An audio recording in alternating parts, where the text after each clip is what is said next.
You don't scare me a bit. Galing na ako pagka-presidente, huwag nila akong ganunin. Tama. Galing na ako sa Congress. Nag-mayor ako, nag-congressman ako, nag-presidente na ako. Do not give me that.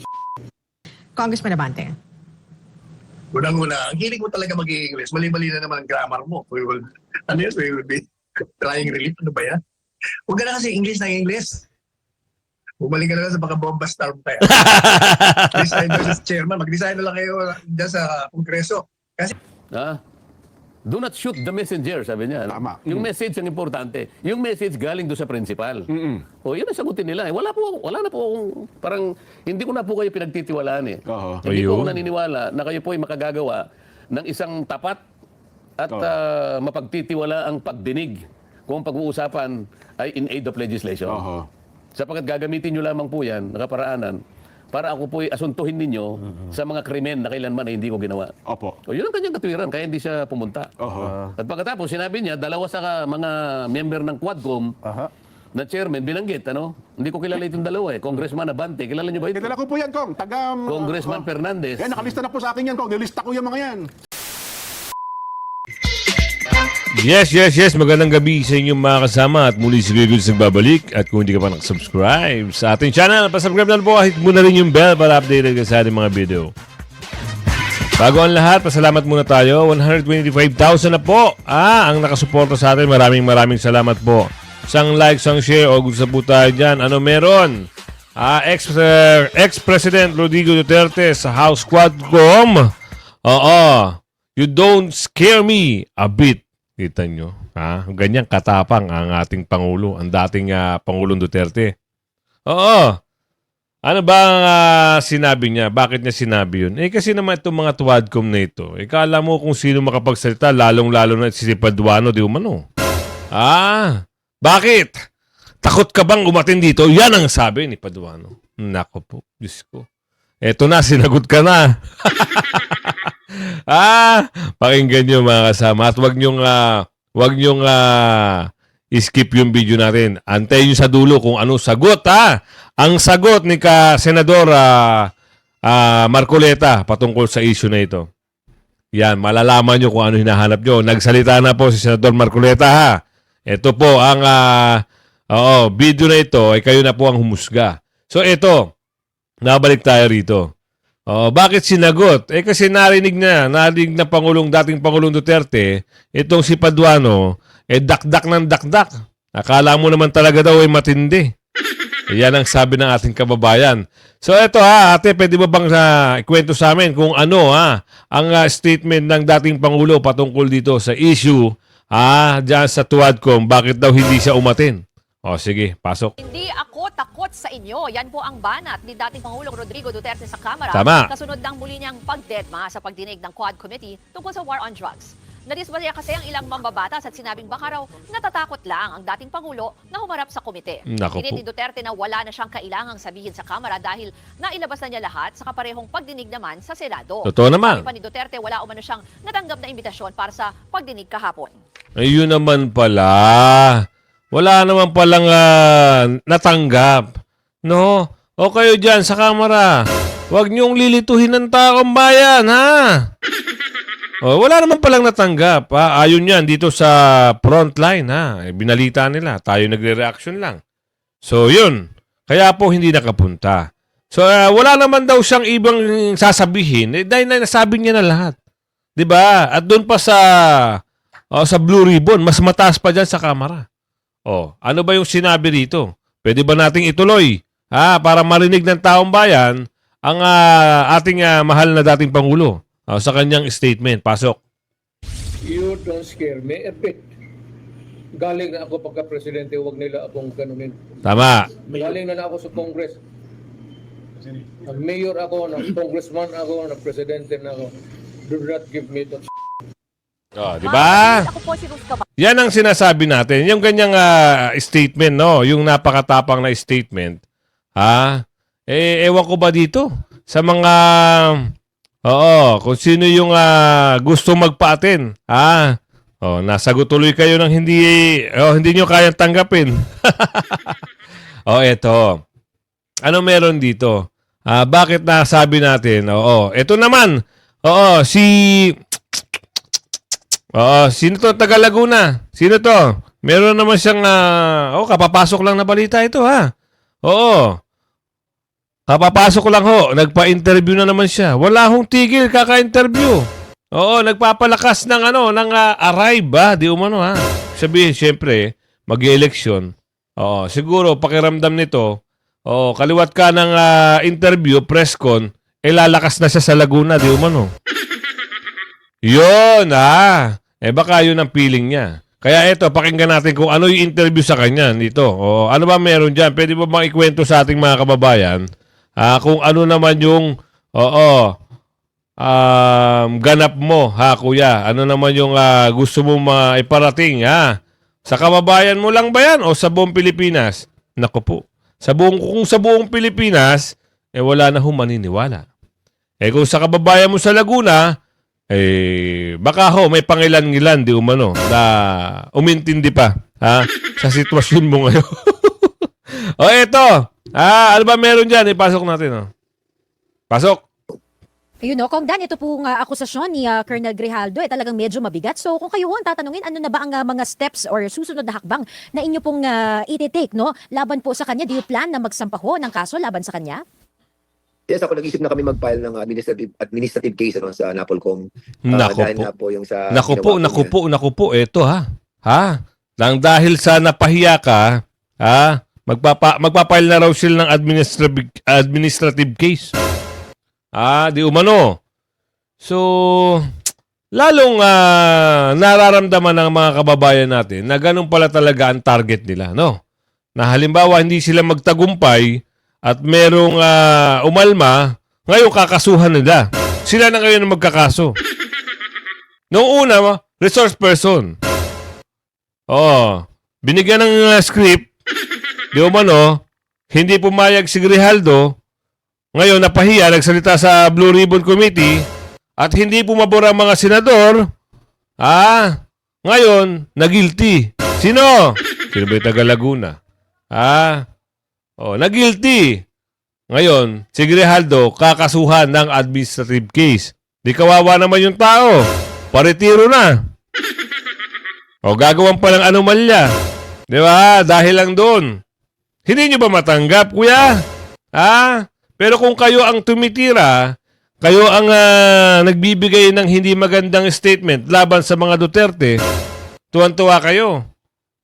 Ngayon, kayo ang binigyan ng sinalaysay kayo na binigyan nyo sila ng papel, ayaw nila, at napahiya kayo, galit na galit kayo, di umano.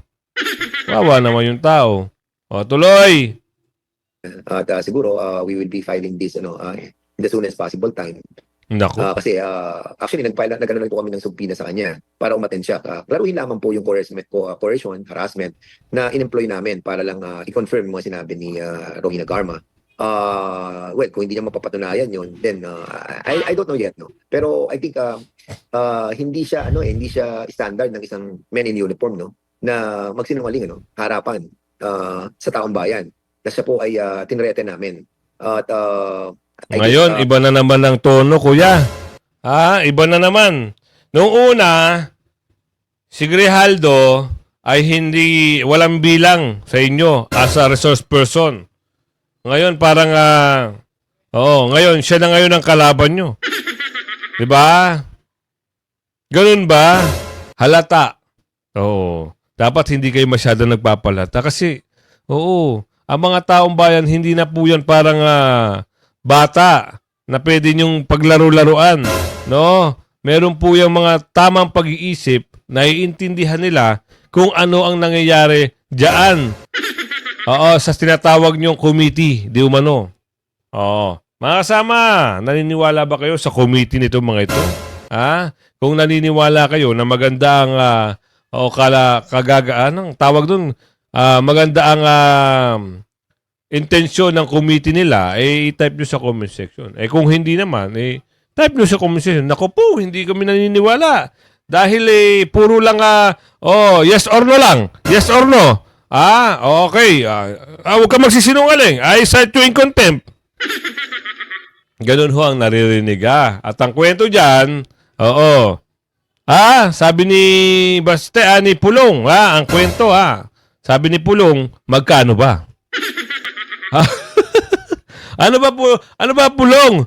Per hearing ba ito? O contract basis? Yan ang sabi ng ating kaibigan na si Pulong. So tuloy mo, kuya. The truth will set us all free. Kaya tingnan po natin kung ano yung magiging kahinat na nito sa susunod na pagtatagpo namin doon para at least malaman po namin kung ano yung magiging action namin. Sabi niya, the truth is set all free. Wow, Wow! Believe naman kami sa iyo, kuya. Nasasabi mo pa ba yan? Oo, alam niyo yung truth, nasalitan truth, Para siguro, sa tingin niyo, mga kasama, oo, nasa kanila pa ba yung truth, tuloy, baka naman wala na, kuya. Ibang klaseng truth yung hinahanap mo. Tuloy. Para sa marami pa. Yun, wala na pala. Nakakatuwa lang. Nakakatuwa lang. Nakakapagsalita pa siya ng ganun, no? Ibang klase, no? Hi. Eto, ano bang meron dito? May pag-uusap dito. Oo. Si Atty. Panielo ay nagsalita na rin patungkol sa kanya. Bakit? Ano ba yung mga pinagtawanan kasi siya rito Oo, hindi natawa. Oo, dahil magaling mag-English. Sa pagsagot. Yung pala nagtawanan dahil mali pala ang grammar. Naku, kung ako halimbawa, hindi ko nalalaksan ng loob ko magsalita ng ganyan. Kasi kung alam ko naman na mapapahiya lang ako pagdating sa mga English-Englishan, magtatagalog na lang ako. Isipin nyo nasa Pilipinas ka. Ikaw isang mamayang Pilipino. Pwede ka naman magsalita ng Tagalog. Bakit pipilitin mo? Isipin nyo ang Japanese. Diba? Pumunta ng ibang bansa. Kaya, obligado ba sila magsalita ng English? Hindi naman. Ang tawag doon? Tagapag-translate, kita mo ako, di ba? Hindi ako ganun kagaling sa English, di ba? Interpreter, sorry ang mga Chinese, meron ba silang, obligado ba silang mag-English? Pag pumunta sa ibang bansa? Halimbawa, pumunta sa, Amerika, obligado ba sila? Hindi naman kasi marulunong yung mga ilan-ilan. Pero, ang punto rito, kung hindi mo kaya, huwag mong pilitin. Kasi mapapahiya ka. Ang Koreano ba? Pag pumunta ba sa Pilipinas? Tingnan nyo. Tayo pa ngayon nag-a-adjust sa kanila. Sign language. Di ba? May pangilan-ngilan din na marunong. Pero ito, hindi lang Pilipinas nakapanood sa iyo.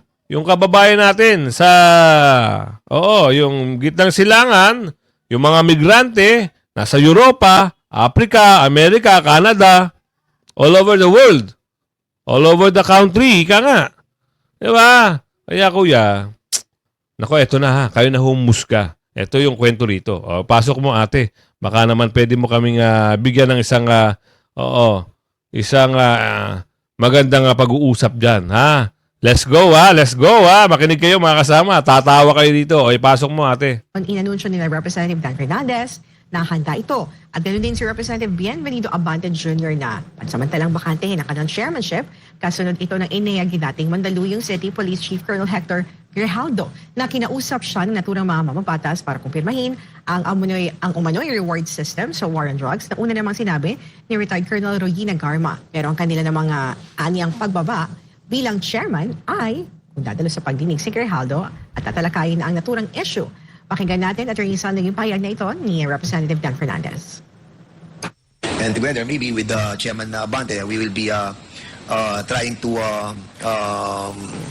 relieve temporarily our chairmanship in order to discuss this in transparent and impartial and honest investigation on this matter, because this pertains to the integrity of this Quadcom, and we don't want that this Quadcom be deluged with so many bad comments about what Chairman Abante and this representation. At yun po naging payag ni Representative Fernandez at Rizal. What's your take on this statement of Representative Fernandez and ganun pa? Ngayon din ang nais din niya. Congressman Abante. Unang-una, ang hilig mo talaga mag-i-English. Mali-mali na naman ang grammar mo. Unless we would be trying relief. Ano ba yan? Sino nagsabi nito? Attorney Panielo. Hindi nila malilin lang. Isang magaling na abogado. Huwag ka na kasi mag-i-English Dan Fernandez. Ito. Ulitin natin ng konti. Ay, naku po. Diyos mo. Matatawa ka talaga. Sasakitan tiyan mo pag ito kausap mo si Attorney Panielo. Attorney, isa pang slide. Nais din niya. Congressman Abante. Unang-una, ang hilig mo talaga mag-i-English. Mali-mali na naman ang grammar mo. Unless we would be trying relief. Ano ba yan? Huwag ka na kasi English na English. Bumalik ka na lang sa baka-bomba storm tayo. Design na sa chairman. Mag-design na lang kayo dyan sa Kongreso. Kasi talagang kayong sumisira dyan sa imahin ng Kongreso. Attorney Sal, sa tingin mo pakitang tao daw yung pag-ano? Tawa ng tawa. Sorry? Tawa ng tawa.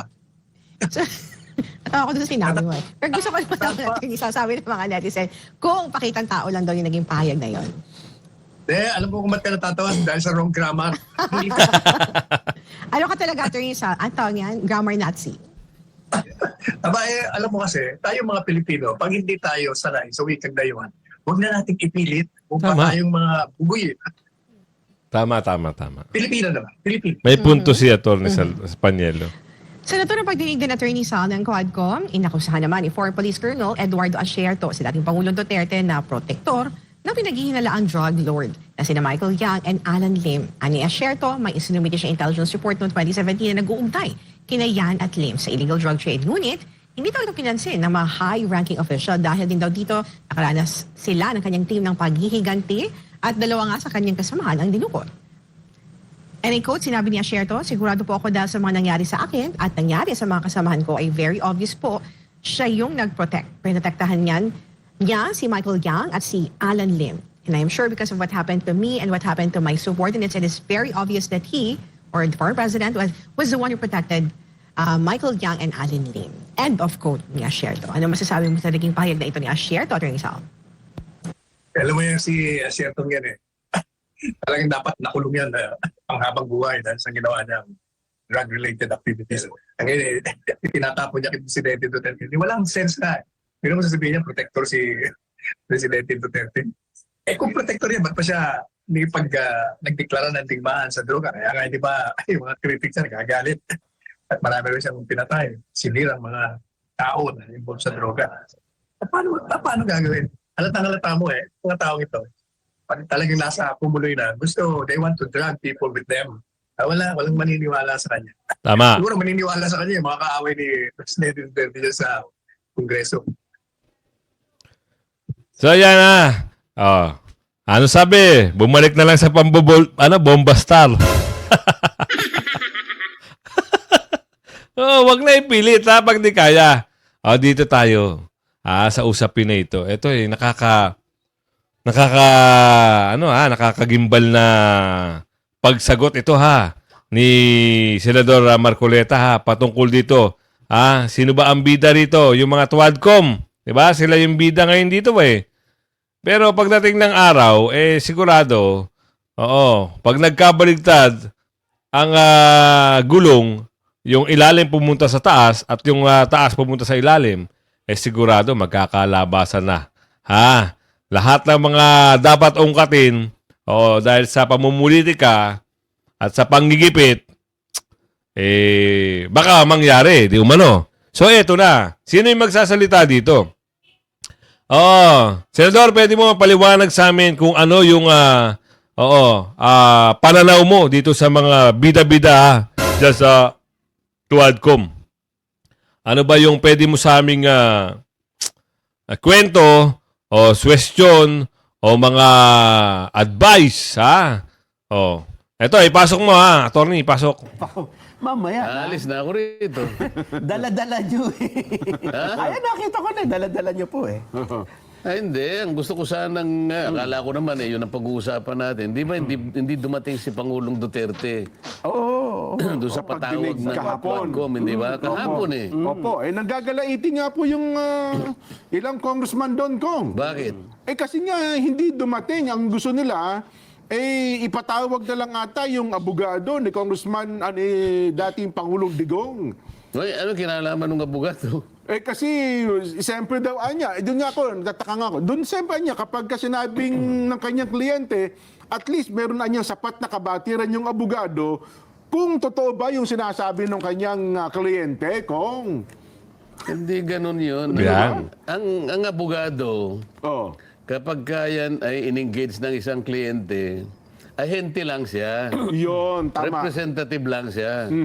Ano man ang kanyang isusulat nang galing doon sa principal. Yes, tama. Yung kliyente. Ang ipinagsisintir nila yata kasi doon sa unang sulat, sang-ayon sa pagkakasulat ng abogado ni dating Pangulong Duterte, ay ipagpaumanhin po ninyo at hindi makakadalo ang aking kliyente sang-ayon sa kanya sapagkat kailangan niyang magpahinga dahil kagagaling niya lamang po sa Maynila. Yan. Hayaan po ninyo sa mga susunod na pagdinig, kami po ay dadalo. Parang ganon.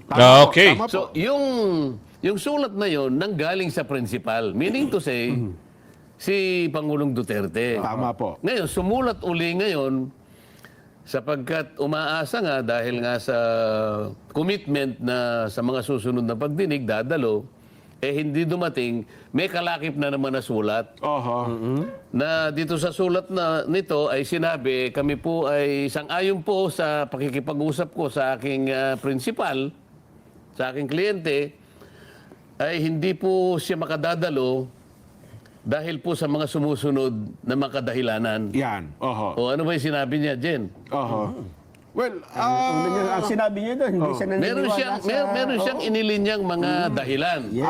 opo. Ngayon, kaya natin sinasabi yon, ang abogado, nagawa niya yung sulat na yon, base rin doon sa kanyang pahayag ng kanyang kliyente. doon sa kautusan na ibinigay o pahayag ng kanyang kliyente, ito nga yung dating Pangulo. Rodrigo Duterte. Yes po, tama kayo. Ngayon, nakapaglatag sila ng kadahilanan, ang una yata ang kadahilanan, nabasa ko lang yung dyaryo. Sabihin mo kung nagkakamali ako, hindi, sa dyaryo ko lang nakuha ito.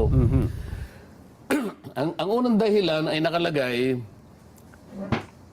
the former president is doubtful as to the Quadcom's integrity, independence, and probity to conduct legislative inquiry in aid of legislation. Yun ang una. Okay, opo. Itagalog mo yun, Nelson. ay doubt merong May pagdududa. Oo, kung totoong merong pakay ang Quadcom na gumawa ng batas. Hindi ganun eh. Kayo naman i-translate nyo ng mahusay. Hindi namin masyadong naintindihan. Iinit na naman ang ulo ko pagka ganyan ng Pag sinabi ko, unawaan nyo ng mabuti. Sige po, sige. Sabi niya, he is doubtful as to the Quadcom's integrity, independence, and probity to conduct legislative inquiry in aid of legislation. Yun ang una. Na siya ay duda sa integridad ng Quadcom sa layo sa paggawa nung Kulang nga eh. Yung ano ba yung probity sa Meron Tagalog? siyang pag-aalinlangan at pagdududa sa integridad. Ng Quadcom. Independence. Anong independence sa Yung Tagalog? kanyang pagiging malaya. At sa kanyang pagiging malaya. Ano yung probity sa Tagalog? Edward? Probity. Yung pagka-December yan dyan. Hinihintay namin yan eh. Bakit pagka-December? Probity. Hindi ba ko probity? Mas mga Tagalog, English na lang kung mayroon. Kasi tatlong So, pinagsama-sama kasi yung kakayahan, katapatan, yun din at walang pagkiling. Yung mga ganyan. Walang kinikilingan. So, may pagdududa sa integridad, sa pagiging malaya, at katapatan, at walang pagtatangging na pagsasagawa ng legislative inquiry in aid of legislation. Yun ang unang sinabi niya. Opo. Sapagkat sabi niya, ito'y ginagawit nyo lamang na isang political ploy to indict him for crimes he did not commit. Yan. O ginagamit nyo lang na isang kaparaanan. Isang stratagem. Pang ganun, ano? Strategiya. No? Oo. Instrumento. Para lamang siya ay inyong i-indict. I-charge. Ganun, Kasuhan. Kasuhan. Sa krimen Na hindi niya naman niya ginawa. ginawa. O, yun ang una. Oo. O, bakit na yung pagkagalitan yung abogado?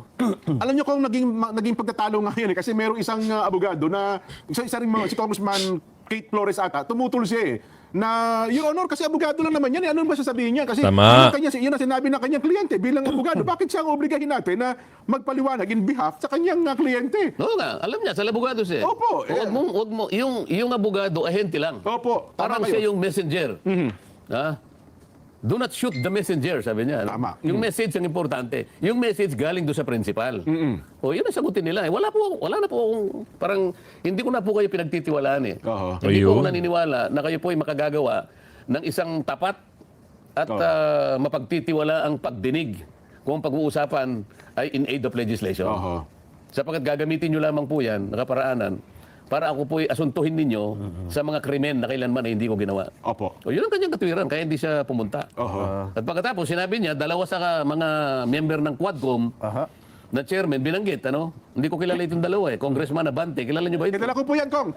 Congressman Fernandez. Yan, nakalista na po sa akin yan, Kong. Nilista ko yung mga yan. Sabi niya, Oh. they have been vocal in their position that Duterte should be Narinig nyo na, mga kasama, ha? O, nilista na nila. Alam nyo na kung sino may-ari ng Net25. Naku po. Ha? Nilista na! Diyos mio, Maribar. Si panigurado po, wala nang kakauning boto itong mga to. Yung nabanggit, ha? Yung nabanggit na pangalan. At saka siyempre, kung sino yung mga miyembro ng Tuwadcom. Oo. For sure po, hindi mo nanalo. Promise. Dahil kung galit na po ang mamayan, galit ang KOJC, galit ang ating mga kababayan, saan man panig ng probinsya, galit na po sa kanila, hindi ho mananalo. Yung taga Laguna lang Diba? Taga Maynila lang Sobrang galit. Mananalo pa ba? Lalo na pag nagalit ito kung sino may-ari nitong Net25, lalo na ho. Kaya wala nang kakaunin yung mga nabanggit na pangalan. Tuloy. held liable Oho. for the crime of willful killing Nako, ang tindi nung kanyang statement. under Section 6 of Republic Act 9851. Oho. Yung 9851, ito yung Philippine Act on Crimes Against International Humanitarian Law. Yun pa yung nakapaloob. Genocide and other crimes against humanity. At sinabi pa nila na yung mga krimen na nabanggit ay klarong-klaro. Oho. Sa mga tweet, parang bias na nga naman sila. Yeah. Nakapagbigay ka na ng deklarasyon na may kasalanan talaga and the former president should be held responsible Oho. for the crimes. So, bakit pa siya pupunta ron? Meron ka ng prejudgment May nauna na silang desisyon na Alam mo, Nelson, Jen, kung halimbawa ito sa tunay na korte, Ay, nako, oho. hindi po pwede itong ganito Kung sa proper court kong, wala. Merong kategoryan, merong yung mga abogado, meron silang ginagamit na isang technical phrase Yung the called neutrality of an impartial judge. Yung okay. pagka ginamit mo yan, ang mga example niyan pag tiningnan mo, pati yung suot mo Opo. pati yung pagtingin mo dun sa akusado, pati yung pananalita mo, kinakailangan magpakaingat-ingat ka para hindi ka mabahiran ng kahit anong bias. Yun. Pagkiling sa isang panig. Maaring kumikiling ka sa isang panig, laban sa isang panig. Tama. Yun ang called neutrality of an impartial judge. Itagalog mo nga yung madali ito Cold neutrality. The called neutrality of an impartial judge. Oho. Pagka Hindi mo alam ang cold, malamig. sipon. Malamig na parang wala kinikindihan yung neutral Anong klase naman pagpapaliwan? Neutral. Ito ulitin ko Nasa the gitna. called neutrality of an impartial judge. Yun ang parametro. Oho. Yun ang sukatan. Magpakaingat-ingat ka. Na isang walang pinapanigang hukom. Ang totoo niyan, pati pananamit mo Ganun ho. Halimbawa, talagang yung pinakamaingat na kaparaanan para hindi ka, kahit sa anong kaparaanan, ay makakitaan ka ng pagpanig sa bawat isa. Walang kaduda-duda dapat. Kapag halimbawa, kilala mo naman ito, sino ba itong Congressman Abante sinasabi nila? At Congressman Fernandez, pareho namang hindi kabisado kung sino itong mga ito. Makakakilala ko yan, Kong. Kilala mo? Ay, kilala ko Okay. po yan. Nilista ko na po mga pangalan ng mga yan. Hindi siya po pwede dito sa called neutrality of an impartial judge. Hindi, mukhang may nauna na pong pahayag sila, Kong. Kasi yun lang aksyon mo Yun lang pagngiti mo, tinitingnan ka Oho. dito nagpahayag ka na liable ka itong dating Pangulo. Pero yun daw naman kung ay sa proper court. Yun naman daw kasi ay in aid of legislation, mga mambabata sila. Siguro hindi naman sila naka-robe, di ba? Ang kanilang pananamit baka nga pwedeng nalang gawin yun kung. So hindi ka pala korte. Hindi po sila Oo, court. ba't nag-aasta ka ng korte? Bakit ginagawa mo yung bagay na korte lamang ang pwedeng gumawa? Tama. Ano, Di ba? Meron akong babasahin sa inyo. Sabi niya, dito sa Bengson versus Senate. Bengson versus Senate. Itala mo ito, ha? Opo. Sapagkat yung mga young guns ng baka pinakikinggan tayo. High-tech po, nakikinig kayo niyan. Oh, ito para Benson versus Senate. para makapag-aral naman sila. GR number 89914. O, sinasabi na natin para mapadali. Opo. November 20, 1991. Bago-bago pa. Opo, 1991 lang decision na yan. Sabi niya rito sa isang parte, it appears therefore, sabi niya, that the contemplated inquiry by respondent committee is not really in aid of legislation. Okay. Nako. Because Oo. it is not related to a purpose within the jurisdiction of Congress. Nako. Nakita mo, ha? Oho. Ang sinasabi rito ay hindi pala talagang in aid of legislation sapagkat ang hindi kanya kaugnay Opo. sa purpose within the jurisdiction of Congress. Bakit? Oho. Since the aim of the investigation is to find out whether or not the relatives of the President or Mr. Ricardo Lopa had violated Section 5 RA number 3019. Ito yung anti-graft. Yun talagang layunin ng naging Sa mga pagdinig tweet, kong. ang layunin ay para imbestigahan lang, para malaman kung yung mga relatives ng Presidente ay nakapag-violate nung batas na kung tawagin na Republic Act 3019. Oho. Ano ang dapat kapag ganun na nangyari? A matter, sabi niya, that appears more within the province of the courts rather than the legislature. Pagka ganun, sabi niya, ito'y para doon sa korte. Hindi para sa legislature. Hindi dapat para sa... Ganito yung nangyayari. Sa Congress, ano? Kung ang palagay ng Quadcom at lahat ng kabahagi nito, ang pinag-uusapan ay napakaraming paglabag, lalong-lalo na yung mga batas, mga criminal laws, halimbawa. Bakit? Ba't sila yung nagsusuri? Bakit sila yung nag-undertake ng inquiry na ito ay dapat korte na ang gumagawa? Yun. Ito yung sinasabi nito, ba? So, kinote pa nila yung isang jurisprudence Opo. na sa pangyayari ay magkapareho. Ito ay John P. Watkins versus United States, ano? Lumang ano na to. So, eto ha. Yan napailiwanag ni Senador Marcoleta at kita nyo, binira niya pa yung dalawa. Oo. Hindi niya kilala. Pero kilala ni kaibigan. Nailista na nga eh. Abangan nyo sa susunod yung mga karugtong ng usapay nito. Maganda po Basta po si Senador Marcoleta, huwag nyo kakalimutan At yung linyada ng dating Pangulo, ipasok nyo. Ito hanggang sa muli. Like and share ng video. Kung hindi pa nakasubscribe, mag-subscribe ka na. Huwag ka magpapahuli sa mga balita issue At hanggang sa muli. Bukas ng umaga, abangan nyo ulit. Meron po tayong upload. Umaga, hapon. Mamaya po ito. Mamayang madaling araw. Salamat. Bye-bye.